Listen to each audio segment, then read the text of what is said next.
Shavua Tov, Chodesh Tov ou Mevorach. Nous sommes maintenant rentrés dans le nouveau mois, si je veux, dans quelques heures. Le mois, pas des moindres, car c'est le mois de Hadar. Mishinichnas Hadar Marbim Besimcha. On pourrait quand même se poser la question, qu'est-ce que cela veut dire? Lorsque le mois de Hadar rentre, nous devons augmenter la joie. Nous savons très bien que dans le monde, les gens sont joyeux essentiellement lorsqu'ils ont des bonnes nouvelles. Et lorsque malheureusement c'est l'inverse, on ne peut pas être joyeux. Donc si maintenant je suis joyeux d'une bonne nouvelle au mois de Rejvan, on ne va pas me dire non, ne sois pas joyeux au mois de Rejvan. Donc qu'est-ce que ça signifie d'être joyeux au mois de Hadar? Il faut être joyeux, d'accord. Mais a priori, nous savons tous que la joie dépend beaucoup de nos humeurs et de nos résultats. Ça, c'est la première question. Alors il y avait une fois un chassid qui a été emprisonné parce qu'il propageait le judaïsme en Russie, dans le régime communiste.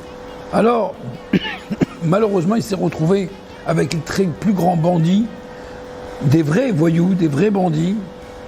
Et au lieu de tout ça, il y avait un grand chassid qui l'ont mis parce que c'est quelqu'un qui propageait le judaïsme.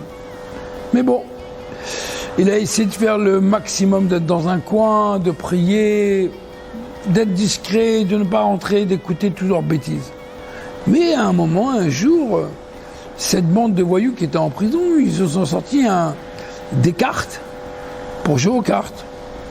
Et nous savons tous qu'en prison, c'est quelque chose de très très grave, de jouer aux cartes en prison. Et le chassid voit ça. À un moment, les gardiens, ils passent, ils entendent du bruit, ils ouvrent la porte, et ils ont compris qu'il y a eu des jeux de cartes. Donc ils ont dit, mais levez les mains. On voudrait voir où sont les cartes. Et ils voient, ils trouvent pas de cartes.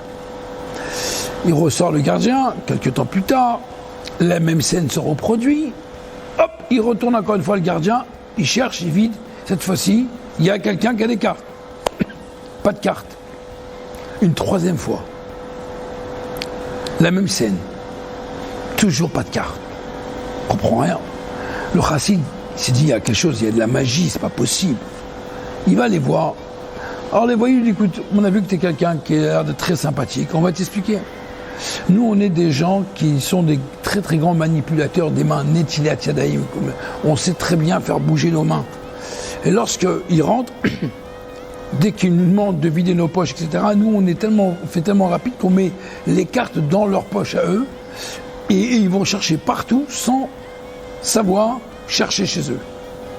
Et c'est comme ça, en vérité, que les voyous de la prison ont caché constamment où étaient les cartes. Eh bien, en vérité, la joie du mois de Hadar, c'est une joie qui est en nous.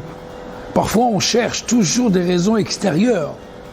Des raisons extérieures qui font qu'est-ce qu'ils vont faire qu'on va être joyeux. Mais en vérité, la joie, elle est en nous parce que Dieu nous a demandé, dès que le mois de Hadar rentre, on doit augmenter la joie.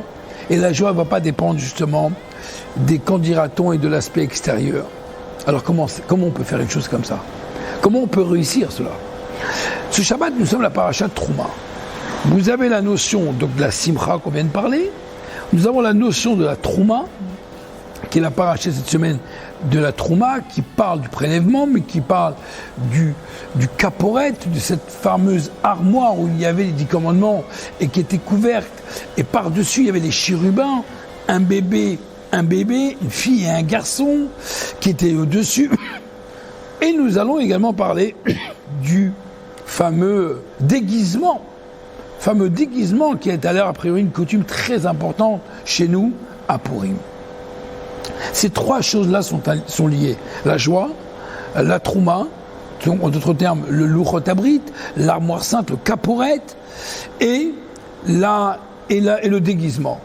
Il est quand même étonnant comment la Torah peut permettre, comme nous on interdit totalement toute idole, tout dessin, toute sculpture, et là finalement on voit une sculpture d'une fille et d'un garçon, deux bébés. Alors, il est noté que dans la nature de l'homme, lorsqu'on ne réussit pas dans la vie, alors je suis considéré comme rien. Je ne suis pas aimé. Si je ne réussis pas, je ne suis pas aimé. Si quand quelqu'un il est ne réussit pas, il se sent comme faible, comme quelqu'un qui n'a aucun intérêt dans ce monde. Lorsque quelqu'un il trébuche, lorsque quelqu'un ne réussit pas une fois ses affaires, deux fois ses affaires, eh bien finalement, la même chose, il a le sentiment de rien servir, de plus rien servir dans la société. Eh bien, en vérité, c'est une erreur de pensée. Que ce soit la réussite que j'ai, que ce soit la non-réussite que j'ai, ce n'est pas ça qui définit qui je suis. Ce n'est pas cela qui définit qui je suis. On sait très bien lorsqu'un enfant il revient de l'école, il dit à sa mère, écoute maman, tu sais, j'ai eu 85. Et la mère dit, oh là là, mon fils, extraordinaire, tu es réellement comme moi, vraiment tu es comme ta mère, tu travailles bien, extraordinaire, extraordinaire. Mais à un moment, la mère, elle pose la question, des fois, elle dit, ah, mais combien ils ont eu les autres? Combien ils ont eu les autres? Alors attention, si les autres, ils ont eu 95, alors là, il va dire, bon, t'es comme ton père. La maman, parfois, elle veut absolument regarder qu'est-ce que les autres ont eu. Et donc, finalement, pour elle, la réussite, c'est de savoir qu'est-ce que les autres ont eu par rapport à ce que lui, il a eu. Eh bien, détrompez-vous, mes amis, la vérité, le judaïsme nous dit que ce n'est pas ça, la réussite. Ça s'appelle le Kodesh HaKodashim, le Saint des Saints. Le Saint des Saints, c'est notre propre personne. Comme un enfant, comme dans le chérubin, il y a un petit bébé, deux petits bébés, filles et garçons, qui a l'amour qu'on porte envers un bébé. La vérité, un bébé, qu'est-ce qu'il nous apporte? À part nous casser la tête au milieu de la nuit, quand il se réveille avec du bruit, et qu'on est obligé de se lever à 2h du matin, lui donner le biberon, ou telle chose, lui changer la couche, ou faire tel problème, ou telle chose, qu'est-ce qu'il nous apporte? Et pourtant, on l'adore, on l'aime, pour aucune raison. C'est l'amour intrinsèque. C'est ça le Saint des Saints. C'est ça qui montre en vérité le vrai amour. Et ça, la vraie personne. La vraie personne, c'est réellement, ce n'est pas les valeurs parce qu'il est intelligent, ce n'est pas les valeurs parce qu'il est riche, ce n'est pas les valeurs parce qu'il a des relations auprès d'un maire, auprès d'un président, auprès d'un ministre, bien qu'on a souvent besoin d'avoir des relations, évidemment. Mais ce n'est pas ça qui fait la valeur de la personne. Ce n'est pas vrai. L'amour qu'on a, c'est l'enfant lui-même, comme dans le Saint des Saints. C'est la raison pour laquelle tout à l'heure je vous ai parlé de la simcha, je vous ai parlé de la trouma, de la trouma du chérubin de la paracha de cette semaine, mais il y a également qu'on parle d'autre chose. En réalité, on nous parle également que dans le judaïsme, il y a la notion du beged, l'habit, le déguisement. Le déguisement, qu'est-ce qu'il exprime? A priori, ça a l'air d'être une plaisanterie. Le judaïsme, il n'a pas l'habitude d'être plaisantin, il n'a pas l'habitude de faire des choses, des bêtises avec la pratique. C'est sérieux le judaïsme. Et pourtant, tous les enfants se préparent déjà au déguisement depuis des mois et des mois. Eh bien, en vérité, comme vous le savez, Aman était quelqu'un respecté. Il a demandé à tout le monde qu'on se prosterne devant lui. Pourquoi? Parce que pour lui, il dit, plus les gens ils vont se prosterner à moi, je serai important. Je serai tellement important. C'est quoi qui donne mon importance? C'est que les gens se prosternent à moi. Le roi m'a donné tous les pouvoirs. Alors, d'après la loi, on peut se prosterner, après tout, c'est uniquement par respect, c'est pas d'idolâtrie. Il n'y en avait qu'un seul qui ne s'est pas prosterné. Il s'appelait Mordechai Yehudi. Et même les juifs n'étaient pas d'accord avec Mordechai, pas que les non-juifs. Pas que Aman, mais Mordechai le yichab l'ishtachaveh. Il a dit non, moi je ne me prosterne pas. Alors à ce moment-là, je ne veux pas. Pourquoi?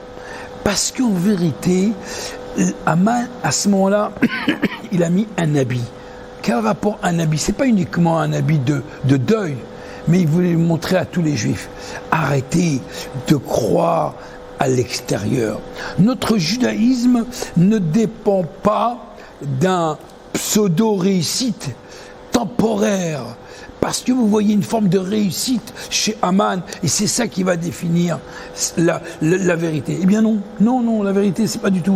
Il n'y a rien qui pourra nous changer notre propre personnalité, notre propre identité que sommes des juifs. Nous ne nous prosternons pas à des choses qui sont futiles, à la vraie valeur qu'est Akadosh Baruch Hu. Nous les juifs, les caporettes, nous savons tous très bien que le chérubin, on appelle ça caporette, capara, c'est là-bas le moment du pardon, c'est l'essence même du juif. Le juif, il peut faire parfois l'aspect extérieur, il peut se déguiser, Mais l'essence même du juif, il reste le juif. C'est la raison pour laquelle, qu'en vérité, dans le judaïsme, on nous parle ici de quelque chose de très important. C'est qu'Aman veut dire, écoute bien, nous, on ne dépend pas du superficiel. On veut montrer qu'en vérité, l'habit, c'est que du superficiel. C'est l'extérieur, mais c'est nous, c'est l'intérieur. Aman, toute sa vie, elle dépend de l'extérieur. C'est la raison pour laquelle, qu'en ce Shabbat et en ce jour avant Rosh Chodesh Adar, nous devons être joyeux. Et s'efforcer d'être joyeux, on va dire plutôt, malgré parfois les hauts, les bas. Et on espère bien sûr qu'il n'y aura que des hauts, puisque Vena Fourou, c'est un mois où on transforme le mois en joie absolue, parce que nous savons très bien qui sommes-nous au fond de nous. Merci beaucoup, Shabbat Shalom.